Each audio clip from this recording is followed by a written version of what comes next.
ಎರಡು ನಿಮಿಷ ಮುಗಿಸ್ತೀನಿ. ಮಾನ್ಯ ಅಧ್ಯಕ್ಷರೇ, ರಾಮಲಿಂಗಾರೆಡ್ಡಿಯವರು ಮಾನ್ಯ ಅರಣ್ಯ ಸಚಿವರು ಸುದೀರ್ಘವಾದಂತಹ ಉತ್ತರವನ್ನ ತನ್ನ ಇಲಾಖೆಯನ್ನ ಸಮರ್ಥಿಸಿಕೊಂಡು ಇವತ್ತು ಹೇಳಿಕೆಗಳನ್ನು ಕೊಟ್ಟಿದ್ದಾರೆ. ನಾನು ಆ ಘಟನೆಯಲ್ಲಿರುವಂತಹ ಅಂಶಗಳನ್ನ ಮಾನ್ಯ ವಿರೋಧ ಪಕ್ಷದ ನಾಯಕರು ಉಲ್ಲೇಖ ಮಾಡಿದ್ದಾರೆ. ನಾನು ಅದ್ರ ಬಗ್ಗೆ ಹೋಗಲ್ಲ. ಇವ್ರದೇ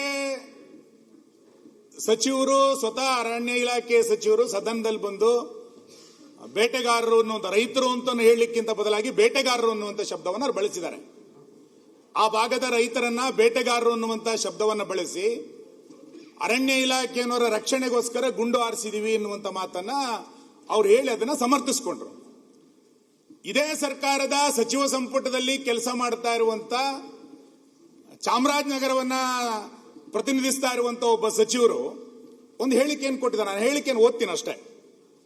ಅವ್ರು ಏನು ಹೇಳಿಕೆ ಕೊಟ್ಟಿದ್ದಾರೆ ಅಂತ ಕೇಳಿದ್ರೆ, ಬೇಟೆಯಾಡಿ ವಾಪಸ್ ಬರುವಾಗ ಗುಂಡು ಹೊಡೆದರು ಎಂದು ಅರಣ್ಯ ಇಲಾಖೆಯವರು ಹೇಳುತ್ತಿದ್ದಾರೆ.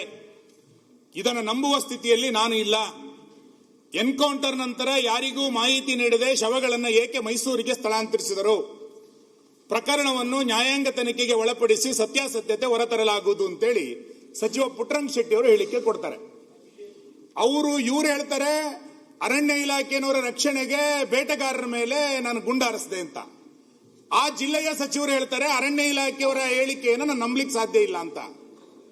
ಅಲ್ಲಿಯ ಸಂಸದರು ಹೇಳಿಕೆ ಕೊಡ್ತಾರೆ. ಒಂದು ನಿಮಿಷ. ಅಲ್ಲಿಯ ಸಂಸದರು ಹೇಳಿಕೆ ಕೊಡ್ತಾರೆ, ಅರಣ್ಯ ಅಧಿಕಾರಿಗಳು ನೀಡಿದ ಮಾಹಿತಿಯನ್ನಷ್ಟೇ ನಂಬಲು ಸಾಧ್ಯವಿಲ್ಲ.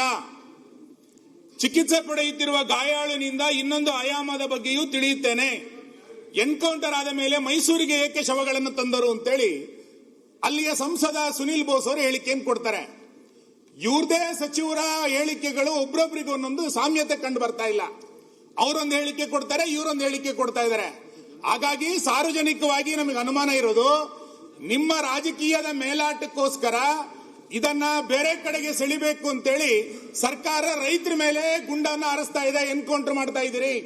ನಿಮ್ಮ ಸಚಿವ ಸಂಪುಟದಲ್ಲೇ ಒಬ್ರು ಹೇಳಿಕೆಗೆ ತಾಳೆ ಇಲ್ಲ. ಇಲ್ಲಿ ಅಲ್ಲಿಯ ಜಿಲ್ಲಾ ಉಸ್ತುವಾರಿ ಸಚಿವರು ಒಂದು ಹೇಳ್ತಾರೆ, ಅರಣ್ಯ ಇಲಾಖೆಯ ಸಚಿವರು ಹೇಳ್ತಾರೆ. ಯಾವ್ದನ್ನ ನಂಬೇಕು ನಾವು? ಹಂಗಾರೆ ಎಂಪಿ ಅವರೊಂದೇನು ಹೇಳ್ತಾರೆ, ಯಾವ್ದನ್ನ ನಂಬೇಕು? ಈ ಹಿನ್ನೆಲೆಯಲ್ಲಿ ಮಾನ್ಯ ಅಧ್ಯಕ್ಷರೇ, ನಾನು ಬಹಳ ಬಲವಾಗಿ ಒತ್ತಾಯ ಮಾಡ್ತೇನೆ. ಇದರ ಹಿಂದೆ ಏನೋ ಒಂದು ದೊಡ್ಡವಾದಂತ ಒಂದು ಪಿತೂರಿ ಇದೆ.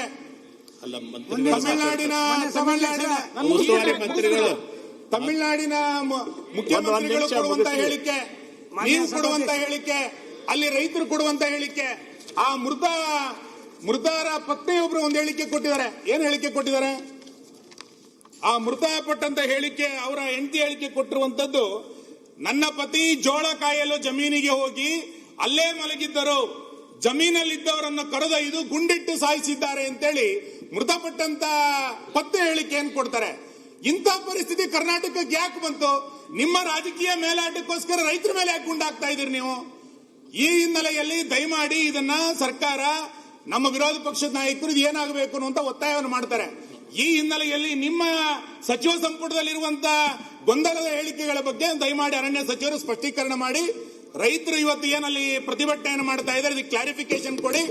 ಸುಮ್ಮನೆ ಅರಣ್ಯ ಇಲಾಖೆಯವರು ಏನು ಹೇಳಿದ್ದಾರೆ ಎನ್ನುವ ಕಾರಣಕ್ಕೋಸ್ಕರ ಅದನ್ನ ಸಮರ್ಥಿಸಿಕೊಂಡು ಇಲ್ಲಿ ಹೇಳಿಕೆಗಳನ್ನು ಕೊಡುವಂತದ್ದು ಬೇಡ. ಮಾನ್ಯ ಅಧ್ಯಕ್ಷರೇ, ಒಂದ್ ನಿಮಿಷ ಮಾನ್ಯ ಸಭಾಧ್ಯಕ್ಷರು ಇರಿ, ಒಂದ್ ನಿಮಿಷ. ನಾನು ಹೇಳ್ಬಿಟ್ಟು ನನ್ನ ಹೆಸರು ಬಂದದಲ್ಲಿ ನಿಮ್ ಕೇಳ್ರಿ ಅಧ್ಯಕ್ಷರೇ, ಒಂದ್ ನಿಮಿಷ ನನ್ನ ಕ್ಷೇತ್ರ ಇರಿ. ನಾನು ಹೇಳಿ ಈಗ ಅವ್ರ ಹೆಸರು ತಗೊಂಡಾರ, ಅವ್ರ ಕ್ಲಾರಿಫೈ ಮಾಡ್ತಾರೆ.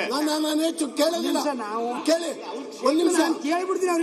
ಅವ್ರ ಹೆಸರು ಉಲ್ಲೇಖ ಆಗಿಲ್ಲ, ಮಾತಾಡಕ್ ಬಿಡಿ. ಅವ್ರ ಹೆಸರು ಉಲ್ಲೇಖ ಆಗಿದ್ದು ಅವ್ರು ಮಾತಾಡ್ಬೇಕು, ಕ್ಲಾರಿಫೈ ತಗೋಬೇಕು, ಕ್ಲಾರಿಫಿಕೇಶನ್ ಮಾಡಬೇಕು. ಅವ್ರ ಕೊಡಗಿಲ್ಲ ಉತ್ತರ, ಅವ್ರ ಹೆಸರು ಉಲ್ಲೇಖ ಆಗಿದ್ದಕ್ಕೆ ಅವ್ರು ಏನು ಹೇಳ್ತಾರೆ ಮಾತಾಡಕ್ಕೆ ಅವ್ರು ಆದ್ಮೇಲೆ ಕೊಡ್ತೀವಿ. ಅಲ್ಲ, ಸುನೀಲ್ ಕುಮಾರ್ ಅವ್ರ ಹೆಸರು ಮಾತಾಡ್ರಿ. ಪುಟ್ಟರಂಗ ಶೆಟ್ಟಿ ಅವ್ರ ಪುಟ್ಟರಂಗ ಶೆಟ್ಟಿ ಮಾತಾಡ್ರಿ. ಸರ್ ಅಧ್ಯಕ್ಷರೇ, ಪುಟ್ಟರಂಗ ಶೆಟ್ಟಿ ಅವ್ರು ಮಾತಾಡಿ ನೀವು. ಅವ್ರು ಮಾತಾಡಿದ್ಮೇಲೆ ಕೊಡ್ತೀನಿ ನಿಮ್ಗೆ. ಅಧ್ಯಕ್ಷರೇ, ಅವತ್ತು 15ನೇ ತಾರೀಕು ಸ್ವತಂತ್ರ ದಿನಾಚರಣೆ. ನಾನು ಅವತ್ತು ಬಾವುಟ ಏರಿಸಿ ಒಂದು 11 ಕಾಲಿಗೆ ನನಗೆ ಮೆಸೇಜ್ ಬಂತು, ಈ ಥರ ಅನ್ನೂರಿನಲ್ಲಿ 3 ಜನಕ್ಕೆ ಎನ್ಕೌಂಟರ್ ಆಗಿದೆ ಅಂದಮೇಲೆ ನಾನು ಏನಾಯಿತು ಅಂತ ವಿಚಾರಿಸ್ಕೊಂಡು ನೇರವಾಗಿ ಮೈಸೂರಿಗೆ ಹೋಗಿ ಅಲ್ಲಿ ಕೆಲವೆಲ್ಲ ತಿಳ್ಕೊಂಡಾಗ ಅಲ್ಲಿ ಕೇಳಿದಾಗ ನಾನು ಹೇಳಿದೆ. ಅದಾದಮೇಲೆ ನಾನು ರಾಣದಲ್ಲಿ ಇನ್ನೊಬ್ಬನು ತಗ್ಸ್ಕೊಂಡಿರೋನು ಅಲ್ಲಿದ್ದ, ಅವನ್ನೂ ವಿಚಾರಿಸ್ತಿ. ಆಗ ಹೇಳಿದೆ, ಅವನೊಂಥರ ಹೇಳಿಕೆ ಕೊಡ್ತಾನೆ, ಇವನೊಂಥರ ಹೇಳಿಕೆ ಕೊಡ್ತಾನೆ, ಇವರಿಬ್ಬರದ್ದು ನಂಬಕ್ಕಾಗಲ್ಲ. ನಾವು ನ್ಯಾಯಾಂಗ ವಿಚಾರಣೆಗೆ ಒಳಪಡಿಸ್ತೀವಿ. ಅಲ್ಲಿ ಸತ್ಯಾಸತ್ಯ ಅದು ಬಂದಮೇಲೆ ಅದಾದ್ಮೇಲೆ ಏನು ಕ್ರಮ ತಗೋತೀವಿ ಅನ್ನೋ ಮಾತನ್ನು ಹೇಳಿದ್ದೀನಿ ನಾನು. ಹಾಗಂದ್ಬಿಟ್ಟಿಗೆ ಇಬ್ಬರೂ ಅಲ್ಲಿ ಹೇಳಿಕೆನೂ ಅದೇ ರೀತಿ ಬಂದದ್ದು. ಆಗತ್ತ ಅವ್ರ ಹೆಂಡತಿ ಅಸಮೇಶಕ್ಕೆ ಹೋಗಿದ್ದ ಅಂತಂದ್ರೆ 5 ಗಂಟೆನಾಗ ಅಸಮೇಶಕ್ಕೆ ಹೋಗ್ತಾರೆ ಅಧ್ಯಕ್ಷರೇ. ಎಲ್ಲನೂ ತಿಳ್ಕೋಬೇಕಾಗ್ತದೆ ನಾವು. ಆತಿಕೆ ಹೇಳಿಕೆ ಕೊಟ್ಟಿರೋದು ಇರಲಿ ಹಾಗೆಲ್ಲ ನೀವು ಹೇಳಿದ್ರೆ ಆಗಲ್ಲ. ಕಾರ್ಡ್ ನೋಡಕ 5 ಗಂಟೆ 10 ಗಂಟೆ ರಾತ್ರಿನಾಗ ಹೋದ್ರೆ ಅದು ಅಭಯಾರಣ್ಯ. ಅದು ಅಭಯಾರಣ್ಯ ರೀ.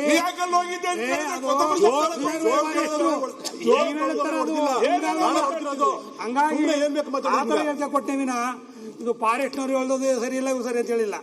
ಬಟ್ ಅವರು ಬಂದ ಅವ್ರ ಹೇಳಿಕೆನೂ ನಾನು ಒಪ್ಕೊಂಡಿಲ್ಲ, ಇವ್ರ ಹೇಳಿಕೆ ನಂಬ್ಕೊಂಡಿಲ್ಲ. ಬಟ್ ಏನ ಅಂತಂದ್ರೆ ಇವತ್ತು ನ್ಯಾಯಾಂಗಕ್ಕೆ ಕೊಟ್ಟಿದ್ದೀವಿ, ತೀರ್ಮಾನ ಆಗಲಿ ಅಂದಮೇಲೆ ಯಾವಾಗ ಆಗ್ತದ ಮೇಲೆ ಅದ್ರ ಮೇಲೆ ಆಕ್ಷನ್ ತಗೊಳ್ಳೋದು ಆಗ್ತದೆ. ಸನ್ಮಾನ್ಯ ಅಧ್ಯಕ್ಷರೇ,